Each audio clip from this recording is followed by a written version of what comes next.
అది ఈరోజు జరిగిన విషయం మనం గుర్తుపెట్టుకోవాలి. మనందరం ఒకటే గుర్తుపెట్టుకోవాల్సిన అవసరం ఉంది. ఏ అహంకారంతో విర్రవీగిపోయారో ఆ అహంకారం కూలిపోయింది. ఎన్నోసార్లు మనం చెప్పాం, ఏ వ్యక్తికి పదవి వస్తే వినయం కూడా అవసరం. పదవి వచ్చిందని విర్రవీగిపోయి రేపనేది లేకుండా ఉంటుందనుకుంటే మాత్రం ఇదే జరిగే పరిస్థితి వస్తుంది. అయితే మీ అందరిని నేను కోరేది ఒకటే, ఇవన్నీ ఒక కేస్ స్టడీగా మీరందరం స్టడీ చేసుకోవాల్సిన అవసరం ఉంది. ప్రజలు బూతులు మాట్లాడే నేతల్ని, అరాచక శక్తుల్ని, అవినీతి పరుల్ని చూశారు. పాలకులంటే ఎలా ఉండాలో చూశారు. ఈ 5 సంవత్సరాల్లో పాలకుడు ఎలాంటి వాడు వచ్చి అర్హత లేని వ్యక్తి ఏ విధంగా ఉన్నాడో చూశారంటే, ఈరోజు ఇచ్చిన తీర్పు ఈ 5 ఏళ్లు పరిపాలించినటువంటి వ్యక్తి యొక్క ప్రవర్తన చూసిన తర్వాత ఇలాంటి వ్యక్తి పాలనకు పనికిరాడనే ఉద్దేశంతో ఓట్లు చేసే పరిస్థితికి వచ్చారు.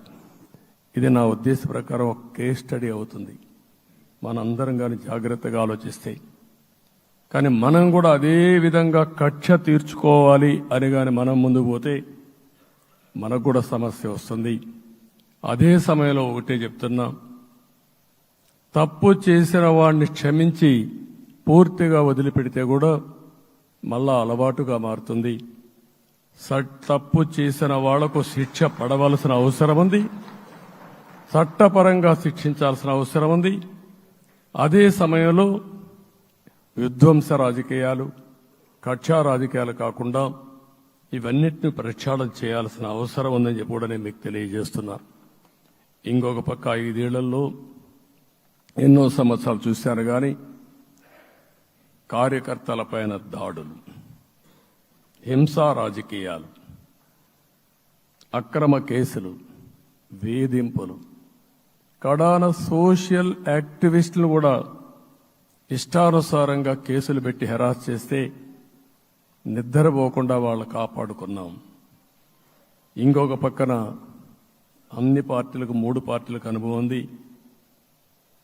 ఈరోజు మీరు చూస్తే ప్రాణాలు తీస్తూ అరాచకంగా ప్రవర్తిస్తూ తెలుగుదేశం పార్టీలో ఒక ఉదాహరణ చూసినప్పుడు అన్ని పార్టీలకు వర్తిస్తుంది. ఏదైతే మన పార్టీకి వ్యతిరేకంగా నేను ఆ పేర్లు చెప్పకూడదు కాబట్టి చెప్పలేదు, కానీ స్లోగన్ ఏమంటే కడాన మెడ మీద కత్తున్న జై తెలుగుదేశం అంటూ ప్రాణాలు వదిలిపెట్టే పరిస్థితికి వచ్చారు. ఇది ఊహించని పరిణామాలు ఇవన్నీ. ఇప్పుడు కూడా కళ్ల ముందర తిరిగే పరిస్థితి వస్తుంది. అందుకే ఈరోజు మనందరం కూడా ఇవన్నీ గుర్తుపెట్టుకొని, నాకు జరిగిన అవమానాలు చూశారు. నేను అందుకే మా కుటుంబానికి జరిగిన అవమానంతో నేను కూడా భరించలేక బయట వచ్చినప్పుడు ఒకటే శపథం చేసి వచ్చాను. ఆ శపథం, ఇది గౌరవ సభ కాదు, ఇది కౌరవ సభ. ప్రజాక్షేత్రంలో గెలిచి మళ్లీ ఈ సభను గౌరవ సభగా చేసి అడుగు పెడతానని చెప్పి శపథం చేసి బయట వచ్చాను. ఓసారి ఇవన్నీ చరిత్ర. ఆ శపథాన్ని ప్రజలు గౌరవించారు. గౌరవించిన ప్రజల్ని నిలబెట్టే బాధ్యత మనందరిపైన ఉంది. సభను కూడా ఎన్నోసార్లు పవన్ కళ్యాణ్ గారు చెప్పారు, భవిష్యత్తులో ఆంధ్రప్రదేశ్ శాసనసభని ఒక గౌరవ సభగా చేసి ప్రజా సమస్యల్ని చర్చిస్తామని చాలా స్పష్టంగా చెప్పారు.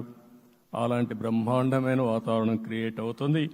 దానికి ఒక శాసనసభాపక్ష నాయకుడిగా నేను హామీ ఇస్తున్నా.